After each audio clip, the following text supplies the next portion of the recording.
जय हिंद। Welcome to today exam classes. दोस्तों आज के इस वीडियो में हम रीट भर्ती परीक्षा और राजस्थान ग्राम विकास अधिकारी मेंस भर्ती परीक्षा 2022 के लिए राजस्थान और करंट अफेयर सहित कुछ मोस्ट इंपोर्टेंट क्वेश्चन आंसर याद करने वाले हैं जो आपके रीट और वीडियो मेंस के नए सिलेबस पर आधारित हैं।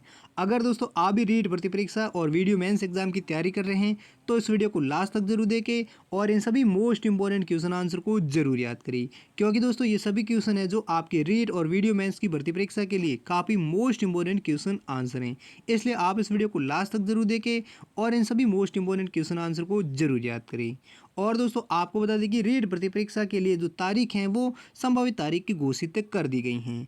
संभावित तारीख हैं वो हैं 23 और 24 जुलाई, यानी 23 और 24 जुलाई को रीट भर्ती परीक्षा को आयोजित करवाया जाएगा। और दोस्तों आप भी रीट भर्ती परीक्षा की तैयारी कर रहे हैं तो आप हमारे चैनल को सब्सक्राइब कर लीजिए, क्योंकि दोस्तों हमने रीट भर्ती परीक्षा के लिए 30 से 35 मॉडल पेपर हैं वो इस चैनल पर अपलोड कर दिए हैं। अगर दोस्तों आपने अभी तक वो मॉडल पेपर नहीं देखे हैं तो आप ज़रूर देखिए और रीट भर्ती परीक्षा की तैयारी है वो एकदम फ्री में यहाँ से ज़रूर कीजिए। तो चलिए दोस्तों देखते हैं इस मॉडल पेपर का पहला क्वेश्चन। पहला क्वेश्चन है, बूंदी के किस शासक ने 1527 में खानवा के युद्ध में बाबर के विरुद्ध महाराणा सांगा का साथ दिया था? तो इस सवाल का सही जवाब देगा ऑप्शन ए यानी बूंदी के शासक नारायण दास थे, जिन्होंने 1527 में खानवा के युद्ध में बाबर के खिलाफ महाराणा सांगा का साथ दिया था। किसने दिया था महाराणा सांगा का साथ 1527 के खानवा के युद्ध में? नारायण दास ने, जो बूंदी के शासक थे। नेक्स्ट अगला दूसरा क्वेश्चन है, नवंबर 2021 को राजस्थान के किस जिले में मत्स्य उत्सव का आयोजन किया गया है? तो इस सवाल का सही जवाब देगा ऑप्शन ए यानी 24 नवंबर 2021 को राजस्थान के अलवर जिले में मत्स्य उत्सव का आयोजन किया गया था। नेक्स्ट अगला तीसरा क्वेश्चन है, राजस्थान स्वतंत्रता संग्राम और विजय सिंह पथिक पुस्तक का विमोचन किसने किया था? तो इस सवाल का सही जवाब देगा ऑप्शन बी यानी शिक्षा मंत्री राजस्थान के बीडी कल्ला जी हैं, जिन्होंने बीकानेर से राजस्थान स्वतंत्रता संग्राम और विजय सिंह पथिक पुस्तक का विमोचन किया था। किसने किया था? राजस्थान के शिक्षा मंत्री, जिनका नाम है बीडी कल्ला जी, जिन्होंने कौन कौन सी पुस्तक है? एक तो थी राजस्थान स्वतंत्रता संग्राम और दूसरी थी विजय सिंह पथिक पुस्तक, जिसका विमोचन किया था। और कहाँ से किया था? ये किया था बीकानेर से इस पुस्तक का विमोचन किया था। नेक्स्ट अगला चौथा क्वेश्चन है, हाल ही में किस संस्था ने भारतीय रेलवे के भाड़ा और लॉजिस्टिक बुनियादी ढांचे को आधुनिकीकरण के लिए 24.5 करोड़ डॉलर के ऋण की मंजूरी दी है? तो इस सवाल का सही जवाब देगा ऑप्शन ए यानी विश्व बैंक है, जिन्होंने भारतीय रेलवे के भाड़ा और लॉजिस्टिक बुनियादी ढांचे को आधुनिक करने के लिए 24.5 करोड़ डॉलर के ऋण की मंजूरी दी है। और ये 24.5 करोड़ डॉलर की ऋण है वो 22 साल की अवधि के लिए ये ऋण दिया गया था। किसके द्वारा दिया गया था? विश्व बैंक के द्वारा ये दिया गया था। और किसको दिया गया था? भारतीय रेलवे को ये ऋण दिया गया है। अगला नेक्स्ट पांचवा क्वेश्चन है, दिल्ली एम्स के डायरेक्टर रणदीप गुलेरिया का कार्यकाल कितने समय के लिए बढ़ा दिया गया है? तो इस सवाल का सही जवाब देगा ऑप्शन ए यानी दिल्ली एम्स के डायरेक्टर रणदीप गुलेरिया हैं, जिनका कार्यकाल 3 महीने के लिए अब और बढ़ा दिया गया है। और दोस्तों आपको बता दें कि रणदीप गुलेरिया हैं जो कोरोना के काल में भारत में काफ़ी चर्चा में रहे थे, इसलिए दोस्तों ये सवाल हैं जो काफ़ी इंपॉर्टेंट सवाल हैं, इसको आप जरूर याद रखिए। यानी दिल्ली एम्स के डायरेक्टर हैं जिनका नाम है रणदीप गुलेरिया, जिनका कार्यकाल है वो अब भारत सरकार ने 3 महीने के लिए और बढ़ा दिया गया था। और इनकी नियुक्ति हैं वो 2017 में 28 मार्च को गुलेरिया की एम्स डायरेक्टर के पद पर नियुक्ति की गई थी, जिनका अब 3 महीने के लिए और कार्यकाल बढ़ा दिया गया है। अगला नेक्स्ट छठा क्वेश्चन है, राज्य में महाभारत काल से प्रसिद्ध बैराट कस्बे में कौन सा मेला लगता है? तो इस सवाल का सही जवाब देगा ऑप्शन डी यानी राजस्थान राज्य के महाभारत काल से प्रसिद्ध बैराट कस्बा है वो राजस्थान के जयपुर में स्थित हैं, जहां पर बाण गंगा का प्रसिद्ध मेला लगता है। कहां पर? जयपुर जिले के बैराट में, जो महाभारत काल से प्रसिद्ध ये मेला लगता है। अगला नेक्स्ट सातवां क्वेश्चन है, G20 की बैठक जम्मू कश्मीर में किस वर्ष होगी? तो इस सवाल का सही जवाब देगा ऑप्शन है बी यानी साल 2023 में जो G20 की बैठक हैं वो भारत की जम्मू कश्मीर में होने वाली हैं, जिसकी अध्यक्षता है वो भारत की तरफ से प्रधानमंत्री नरेंद्र मोदी जी हैं, जो साल 2014 से कर रहे हैं। और दोस्तों आपको बता दें कि भारत साल 1999 से यानी G20 की स्थापना के बाद भारत G20 का सदस्य हैं। और दोस्तों आपको बता दें कि G20 जिस ग्रुप को G20 कहा जाता है, इसमें यूरोपीय संघ सहित 20 देश हैं वो इसके सदस्य हैं। कितने देश हैं? G20 के सदस्य हैं 20 देश हैं और 2023 में जम्मू कश्मीर में इसकी बैठक होने वाली हैं। अगला नेक्स्ट 8वां क्वेश्चन है, निम्न में से कौन सा एयरपोर्ट अक्षय ऊर्जा से ज़रूरतें पूरी करने वाला देश का पहला हवाई अड्डा बन गया है? तो इस सवाल का सही जवाब देगा ऑप्शन डी, यानी देश का इंदिरा गांधी अंतर्राष्ट्रीय हवाई अड्डा है जो पहला ऐसा हवाई अड्डा है जहां पर अक्षय ऊर्जा से ज़रूरतें पूरी करने वाला पहला हवाई अड्डा बना है। कौन सा हवाई अड्डा या एयरपोर्ट है? Indira Gandhi international airport. और ये कहाँ पर स्थित है, ये आप कमेंट सेक्शन में लिखकर जरूर बताइए। अगला नेक्स्ट 9वां क्वेश्चन है, काली एवं तीस्ता नदियों के बीच हिमालय का कौन सा प्रादेशिक विभाग स्थित है? तो इस सवाल का सही जवाब देगा ऑप्शन ए, यानी काली एवं तीस्ता नदियों के बीच हिमालय का नेपाल हिमालय प्रादेशिक विभाग स्थित है। कौन सा? नेपाल हिमालय का प्रादेशिक विभाग के पर स्थित है, काली एवं तीस्ता नदियों के बीच। और तीस्ता नदी है जिस नदी को सिक्किम राज्य की और उत्तरी बंगाल की जीवन रेखा भी कहा जाता है। किस नदी को? तीस्ता नदी को। अगला 10वां क्वेश्चन है, निम्न में से किस देश में G7 सम्मेलन 2022 का आयोजन किया गया है? तो इस सवाल का सही जवाब देगा ऑप्शन बी, यानी हाल ही में जर्मनी देश में G7 सम्मेलन 2022 का आयोजन किया गया है। और भारत की तरफ से इसमें भी प्रधानमंत्री नरेंद्र मोदी जी ने भाग लिया था। और ये कब आयोजित किया गया था? ये किया गया था 26 और 27 जून को G7 सम्मेलन को आयोजन किया गया था। और किस देश में? जर्मनी देश में इसको आयोजन किया गया था। नेक्स्ट अगला 11वां क्वेश्चन है, मेवाड़ और मारवाड़ की सीमा पर स्थित दुर्ग कौन से हैं? तो इस सवाल का सही जवाब देगा ऑप्शन सी, यानी कोंबलगढ़ का दुर्ग है जो मेवाड़ और मारवाड़ की सीमा पर स्थित दुर्ग हैं। कौन सा दुर्ग है जो मेवाड़ और मारवाड़ की सीमा पर स्थित है? कोंबलगढ़ का दुर्ग। अगला नेक्स्ट 12वां क्वेश्चन है, निम्न में से कौन सा देश एशियाई साइकिलिंग चैंपियनशिप 2022 में 27 पदक के साथ शीर्ष स्थान पर रहा है? तो इस सवाल का सही जवाब देगा ऑप्शन ए, यानी जापान देश है जो देश के एशियाई साइकिलिंग चैंपियनशिप 2022 में 27 पदक के साथ शीर्ष स्थान पर रहा था। कौन सा देश? जापान देश। जबकि भारत देश है जिसमें एशियाई साइकिलिंग चैंपियनशिप में कुल 23 पदक जीते थे, जिसमें से 2 स्वर्ण, 6 रजत और 15 कांस्य पदक थे। कुल कितने पदक थे? 23 पदक थे। और ये किसी भारतीय साइकिलिंग दल का सर्वश्रेष्ठ प्रदर्शन था।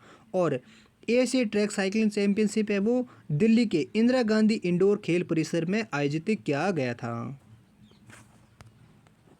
नेक्स्ट अगला 13वां क्वेश्चन है, जोधपुर प्रधानमंडल की स्थापना कब की गई? तो इस सवाल का सही जवाब देगा ऑप्शन सी, यानी साल 1934 में भंवरलाल सरापा की अध्यक्षता में जय नारायण व्यास द्वारा जोधपुर प्रजामंडल की स्थापना की गई थी। कब की गई थी? 1934 में। और किसके द्वारा? वो की गई थी जय नारायण व्यास के द्वारा। और किसकी अध्यक्षता में? भंवरलाल सरापा की अध्यक्षता में। नेक्स्ट अगला क्वेश्चन है 14वां, हाल ही में किसे भारतीय ओलंपिक संघ का कार्यवाहक अध्यक्ष नियुक्त किया गया है? तो इस सवाल का सही जवाब देगा ऑप्शन सी, यानी अनिल खन्ना है जिनको हाल ही में भारतीय ओलंपिक संघ का कार्यवाहक अध्यक्ष नियुक्त किया गया है। नेक्स्ट अगला 15वां क्वेश्चन है, भैंसरोड गढ़ अभ्यारण्य कहाँ स्थित है? तो इस सवाल का सही जवाब देगा ऑप्शन डी, यानी भैंसरोडगढ़ अभ्यारण्य है जो राजस्थान के चित्तौड़गढ़ जिले में स्थित है, जो 229 वर्ग किलोमीटर में फैला हुआ एक अभ्यारण्य है। और इस अभ्यारण्य को 1983 में राष्ट्रीय अभ्यारण्य घोषित किया गया था। किस अभ्यारण्य को? भैंसरोड अभ्यारण्य को। और जो कहाँ पर है? राजस्थान के चित्तौड़गढ़ में स्थित हैं। नेक्स्ट अगला 16 क्वेश्चन है, अंतर्राष्ट्रीय मुद्रा कोष यानी IMF का मुख्यालय कहाँ स्थित है? तो इस सवाल का सही जवाब देगा ऑप्शन बी, यानी अमेरिका के वाशिंगटन DC में IMF यानी अंतर्राष्ट्रीय मुद्रा कोष का मुख्यालय स्थित है। और अंतर्राष्ट्रीय मुद्रा कोष की जो स्थापना है वो 27 दिसंबर 1945 को 29 देशों के समझौते पर इसकी स्थापना की गई थी। कब? 27 दिसंबर 1945 को। अगला नेक्स्ट 17वां क्वेश्चन है, किस मौलिक अधिकार को 44वें संविधान संशोधन द्वारा हटा दिया गया था? तो इस सवाल का सही जवाब देगा ऑप्शन सी, यानी संपत्ति का अधिकार है जो मौलिक अधिकार जिसको 44वें संविधान संशोधन के द्वारा हटा दिया गया है। अगला नेक्स्ट 18वां क्वेश्चन है, राष्ट्रपति पद के चुनाव के लिए निर्वाचक मंडल में कौन कौन शामिल होते हैं? तो इस सवाल का सही जवाब देगा ऑप्शन डी, यानी राज्यसभा, लोकसभा, विधानसभा राज्यों की जो निर्वाचित सदस्य हैं वो राष्ट्रपति चुनाव के लिए निर्वाचक मंडल में शामिल होते हैं। दोस्तों ये सवाल काफ़ी इंपॉर्टेंट है क्योंकि हाल ही में राष्ट्रपति के लिए चुनाव होने हैं भारत में, इसलिए ये सवाल आप जरूर याद रखें। यानी राष्ट्रपति चुनाव में कौन कौन शामिल होते हैं? राज्यसभा के सदस्य भी शामिल होते हैं, लोकसभा के सदस्य भी शामिल होते हैं और राज्यों के जो विधानसभा के सदस्य होते हैं वो भी राष्ट्रपति के चुनाव के लिए शामिल होते हैं। उनके द्वारा ही राष्ट्रपति को चुना जाता है, इसीलिए वो राष्ट्रपति बनना जाता है। नेक्स्ट अगला 19वां क्वेश्चन है, किस टीम ने साल 2021-22 रणजी ट्रॉफी का खिताब जीता है? तो इस सवाल का सही जवाब देगा ऑप्शन ए, यानी एमपी यानी मध्य प्रदेश की टीम है जिसने साल 2021 और 22 रणजी ट्रॉफी का खिताब जीता है। रणजी ट्रॉफी है जो क्रिकेट खेल से संबंधित एक ट्रॉफी है जो नेशनल टीमें भिड़ती हैं आपस में, जिसका अब की बार खिताब किसने जीता है? मध्य प्रदेश की टीम ने किस टीम को हराकर 41 बार की विजेता रही रणजी ट्रॉफी की मुंबई टीम को हराकर यह खिताब जीता है और ये 6 विकेट से खिताब इस मध्य प्रदेश की टीम ने जीता है। अगला नेक्स्ट 20वां क्वेश्चन है, जैसलमेरी शैली का प्रमुख चित्र कौन सा है जो वहाँ के राज प्रमुख की शोभा है? तो इस सवाल का सही जवाब देगा ऑप्शन सी, यानी जैसलमेरी शैली का प्रमुख चित्र मुमल है जो वहाँ के राज प्रमुख की प्रमुख शोभा है। कौन सी चित्र? मुमल चित्र जो जैसलमेरी शैली का प्रमुख चित्र है। अगला नेक्स्ट 21वां क्वेश्चन है, राजस्थान में 20वीं पशु गणना कब से प्रारंभ की गई? तो इस सवाल का सही जवाब देगा ऑप्शन बी, यानी 16 जुलाई 2017 को राजस्थान में 20वीं पशु गणना शुरू की गई थी और राजस्थान में पशु गणना है वो राजस्व मंडल अजमेर के द्वारा राजस्थान में पशु गणना की जाती हैं और हर 5 साल बाद पशु गणना राजस्थान में की जाती हैं, जिसकी 20वीं पशु गणना है वो साल 2017 जुलाई में शुरू हुई हैं। अगला नेक्स्ट 22वां क्वेश्चन है, राजस्थान में स्वतंत्रता संघर्ष के दौरान 1921-22 में भील आंदोलन का नेतृत्व किसने किया था? तो इस सवाल का सही जवाब देगा ऑप्शन बी, यानी मोतीलाल तेजावत है जिन्होंने स्वतंत्रता संघर्ष के दौरान साल 1921 और 22 में भील आंदोलन का नेतृत्व किया था। किसने? मोतीलाल तेजावत ने। अगला नेक्स्ट 23वां क्वेश्चन है, हाल ही में जारी विश्व प्रेस स्वतंत्रता सूचकांक में भारत निम्न में से कौन से स्थान पर रहा है? तो इस सवाल का सही जवाब देगा ऑप्शन ए, यानी भारत पिछले साल के 142वें स्थान से गिरकर 150वें स्थान पर विश्व प्रेस स्वतंत्रता सूचकांक में आ चुका है। कौन से स्थान पर? 150वें स्थान पर, और पिछले साल कौन से स्थान पर था? 142वें स्थान पर था, जो अब 8 अंक गिर के साथ 150वें स्थान पर आ चुका है भारत। अगला नेक्स्ट 24वां क्वेश्चन है, हाल ही में जारी फीफा विश्व रैंकिंग में भारतीय पुरुष फुटबॉल टीम कौन से स्थान पर रही है? तो इस सवाल का सही जवाब देगा ऑप्शन बी, यानी भारतीय फुटबॉल टीम है जो फीफा विश्व रैंकिंग में 104वें स्थान पर रही है। अगला नेक्स्ट 25वां क्वेश्चन है, राजस्थान के कुल कितने जिले मरुस्थलीय क्षेत्र के अंतर्गत आते हैं?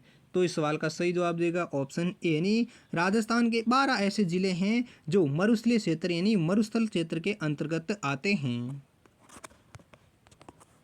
अगला नेक्स्ट 26वां क्वेश्चन है, राजस्थान की किस नदी को अपने उद्गम स्थल पर सागरमती के नाम से जाना जाता है?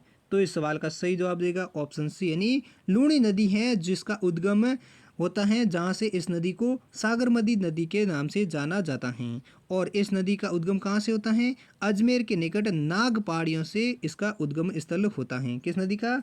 लूणी नदी का, जिसको उद्गम स्थल पर सागरमती नदी के नाम से जाना जाता है। साबरमती नहीं, सागरमती, ये ध्यान आप जरूर रखिए क्योंकि ऑप्शन में साबरमती भी लिखा हुआ जाता है और सागरमती लिखा जाता है, तो सागरमती सही करना है। और गोविंदगढ़ के निकट सरस्वती नदी के मिलने के बाद इस नदी को लूणी नदी कहा जाता है। नेक्स्ट अगला 27वां क्वेश्चन है, लोकतंत्र की प्राथमिक पाठशाला हैं। तो इस सवाल का सही जवाब देगा ऑप्शन डी, यानी पंचायती राज संस्थाएं हैं जो लोकतंत्र की प्राथमिक पाठशालाएं मानी जाती हैं।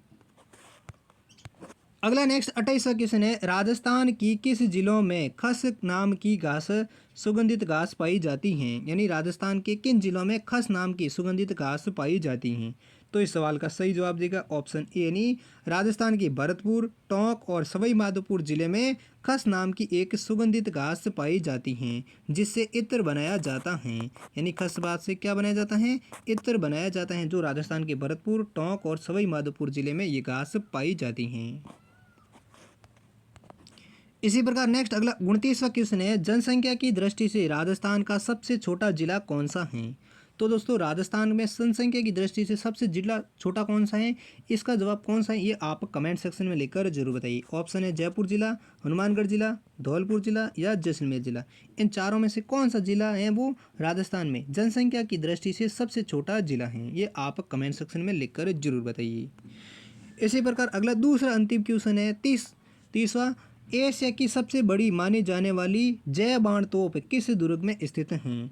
दोस्तों इस सवाल का भी जवाब आप कमेंट सेक्शन में लिखकर जरूर बताइए, क्योंकि ये 2 सवाल अभ्यास के तौर पर थे जिनका जवाब आपको कमेंट सेक्शन में लिखकर बताना है। इसका ऑप्शन है नाहरगढ़ दुर्ग अजमेर में, कुंभलगढ़ दुर्ग, जयगढ़ दुर्ग या मैगजीन दुर्ग। इन चारों ऑप्शन में से कौन सा ऑप्शन सही है जहाँ पर एशिया की सबसे बड़ी तोप जिसका नाम है जय बाण तोप, ये कहाँ पर रखी हुई है, ये आप कमेंट सेक्शन में लिखकर जरूर बताइए। और दोस्तों इन सभी क्वेश्चनों का पीडीएफ है वो आप हमारे टेलीग्राम ग्रुप से डाउनलोड कर सकते हैं, जिसका लिंक आपको हमारी इस वीडियो की डिस्क्रिप्शन में मिल जाएगा। और दोस्तों आपको बता दें कि हमने रीट प्रति परीक्षा के लिए 35 मॉडल पेपर हैं वो ऑलरेडी चैनल पर अपलोड कर दिए हैं। अगर आपने वो अभी तक नहीं देखे उनको आप जरूर देखिए और रीट की तैयारी एकदम फ्री में घर बैठे जरूर कीजिए। और दोस्तों हम मिलते हैं अगली वीडियो के साथ, तब तक के लिए जय हिंद, वंदे मातरम।